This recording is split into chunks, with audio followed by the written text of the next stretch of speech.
세상에 태어나서 한평생 살면서 아무 일 없이 사는 사람은 없습니다. 인생에는 어떤 형태로든지 고난이 찾아옵니다. 삶에는 크고 작은 문제가 계속 일어납니다. 그런데 우리 인생에 일어난 문제 때문에, 고난 때문에 그 인생이 무너지는 사람은 없습니다. 문제보다도, 고난보다도 그 문제에 대해 어떻게 반응하고 어떤 태도로 그것을 대처하느냐, 그것이 더 중요합니다. 그것에 따라 인생은 달라지기 때문입니다. 인생은 반응입니다. 인생에는 두 가지 반응이 있습니다. 하나는 믿음의 반응이 있고 또 다른 하나는 불신의 반응이 있습니다. 믿음은 우리를 긍정적인 마음으로 이끕니다. 긍정적인 마음을 가진 사람은 결국 복된 인생으로 나아갑니다. 반면에 불신은 부정적인 마음으로 이끕니다. 중요한 것은 마음, 자세, 삶의 태도입니다. 오늘 본문 말씀은 바울과 바나바 두 사도가 전도 여행 중에 루스드라고 하는 지역에 가서 복음을 전할 때 있었던 일입니다. 그 지역에 나면서부터 안진병이었던 사람이 있습니다. 사도행전 14장 8절은 말씀합니다. 루스드라에 발을 쓰지 못하는 한 사람이 앉아있는데 나면서부터 걷지 못하게 되어 걸어본 적이 없는 자라고 말씀하고 있습니다. 그런데 10절에 보니까 이 사람이 일어나요. 걸어요. 기적이 일어난 겁니다. 도대체 무슨 일이 일어났을까요? 오늘은 이 말씀을 통하여 하나님이 오늘 우리에게 주신 은혜를 받고자 합니다. 여러분에게 하나님의 음성이 들려오기를 축원합니다. 사람들은 다 평안하게, 건강하게, 안전하게 살기를 원합니다. 그러나 사람이 평안하게, 안전하게, 건강하게만 살게 되질 않습니다. 그때 불안이 찾아옵니다. 두려움이 찾아옵니다. 이 사람은 얼마나 절망했겠어요? 얼마나 근심했겠어요? 그런 인생을 살고 있었던 이 안진뱅이, 그에게 어느 날 복음이 들려옵니다. 그가 살던 이 루스드라에 바울 사도가 와서 복음을 전하고 전도를 하는데 그에게 하나님의 말씀이 들려오는데 그 말씀이 유독 그의 귀를 사로잡고 그 마음을 사로잡고 그가 말씀에 빠집니다. 그 말씀을 듣습니다. 오늘의 기적은 첫째로 이 사람이, 이 안진뱅이가 말씀을 들음으로 시작됩니다. 로마서 10장 17절은 말씀합니다. 믿음은 들음에서 나며 들음은 그리스도의 말씀으로 말미암았느니라. 사랑하신 성도 여러분, 하나님의 말씀을 자꾸 들으시기를 축원합니다. 이날은 바울 사도가 루스드라에 가서 설교하고 말씀을 전하는데 정말 많은 사람들이 모였습니다. 그런데 그가 어떻게 왔든 그 자리에 왔습니다. 와 있을 수는 있습니다. 보통 사람들은 인생에서 불행이 찾아오면 귀를 닫습니다. 세상을 원망합니다. 그런데 그는 걷지도 못해도 듣는 겸손한 마음을 가지고 있었습니다. 사랑하신 성도 여러분, 어떤 상황 속에서도 하나님의 말씀을 들으셔야 그 순간부터 하나님이 역사해 주실 수가 있는 것입니다. 하나님의 말씀에 귀 기울여서 그 말씀을 청종하고 믿고 깨달으면 하나님께서 그를 통해서 역사하시는 줄 믿으시기를 축원합니다. 안진뱅이가 말씀을 들었습니다. 어떤 태도로 들었나요? 9절에 보면 바울이 그를 특별히 주목했다고 말씀하고 있습니다. 그의 말씀을 듣는 태도가 달랐다는 것입니다. 강한 이끌림이 있었습니다.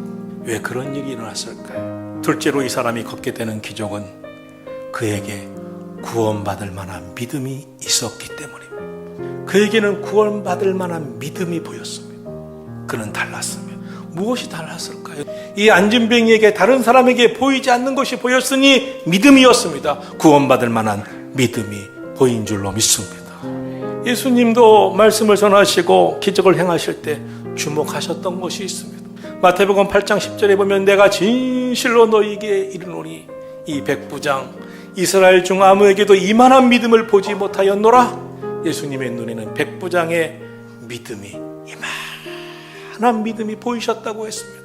마태복음 15장 28절에서는 예수께서 대답하여 이르시되 여자야 내 믿음이 크도다 내 소원대로 될지어다. 이 가나안 여인에게서도 예수님은 여자의 큰 믿음이 보이셨다고 말씀하고 있습니다. 오늘 본문의 이 안진뱅이에게도 바울 사도는 믿음이 보였습니다. 구원받을 만한 믿음이 보였습니다. 믿음의 사람은 내가 보았다 하지 않습니다. 하나님께서 보게 해주셨다. 내가 들었다고 하지 않습니다. 하나님이 들을 귀를 주셔서 들리게 해주셨다. 거기서 기적이 나타나는 것입니다. 바울 사도가 말씀을 증거하다가 그 순간 한 사람이 보이기 시작했습니다. 그에게 믿음이 보였습니다. 구원받을 만한 믿음이 보였습니다. 그러자 바울 사도가 견딜 수 없었습니다.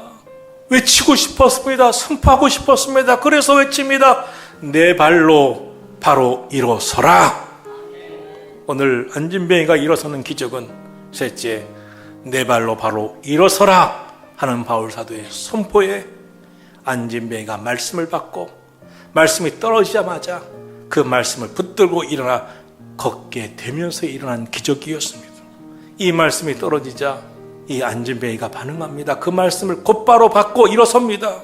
이 사람이 반응이 늘 부정적인 사람, 불신하는 태도로 사는 사람, 지금도 말씀을 받을 때 불신했고 부정적인 태도였다면 어떻게 반응했어야 맞습니까? 사도요, 왜 나에게 시험을 주십니까? 왜 나를 창피하게 하십니까?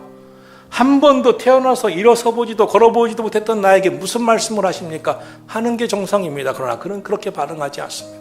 구원받을 만한 믿음을 하나님께로부터 받은 그는 말씀을 듣자 일어서려고 합니다. 그러자 일어서졌습니다. 히브리서 11장 1절을 말씀합니다. 믿음은 바라는 것들의 실상이고 보이지 않는 것들의 증거다. 믿음은 바라는 것입니다. 믿음이 들어오면 미래를 향해서 바라는 게 생깁니다. 소망이 생깁니다. 믿음의 사람의 삶의 태도는 다릅니다. 믿음이 삶의 태도를 결정합니다. 믿음이 있는 사람은 현재보다 더 분명한 확신을 갖고 나아갑니다. 하나님이 바라보게 하시는 것을 봅니다. 하나님이 듣게 하시는 것을 듣습니다. 믿음의 사람은 하나님께서 말씀하신 대로 이루어진다는 것을 믿습니다. 믿음의 사람은 부정적으로 생각하지 않습니다. 부정적으로 받아들이지 않습니다. 부정적으로 말하지 않습니다. 그러므로 우리 삶의 가장 중요한 것 중에 하나는 믿음이 있느냐 없느냐입니다. 여러분, 긍정적인 믿음을 가지시기를 축원합니다. 오늘 본문에서 가장 감동되는 부분이 어디입니까? 바울이 하나님의 말씀을 증거했습니다. 그가 말씀을 듣는 태도가 달랐습니다. 말씀을 들었습니다. 바울 사도가 그를 주목합니다. 그런데 구원받을 만한 믿음이 그에게서 보였습니다. 설교는 믿음을 주는 것입니다. 하나님이 살아계시다는 것을 믿는 믿음, 구원받는 믿음, 기도하며 응답받는다는 믿음, 감사하며 살게 하는 믿음, 사랑하며 살겠다고 하는 믿음을 주는 줄로 믿습니다. 여러분, 우리 믿음을 키웁시다. 믿음이 자랄수록 삶이 견고해지고 믿음이 자랄수록 하나님의 은혜 속에 더 깊이 살아갑니다. 말씀을 계속 들으십시오. 믿음이 커집니다. 말씀을 붙들고 기도하십시오. 기적이 일어납니다. 사랑하시는 성도 여러분, 구원받을 만한 믿음을 품고 오늘 우리도 함께 기도할 수 있기를 예수님의 이름으로 축원합니다.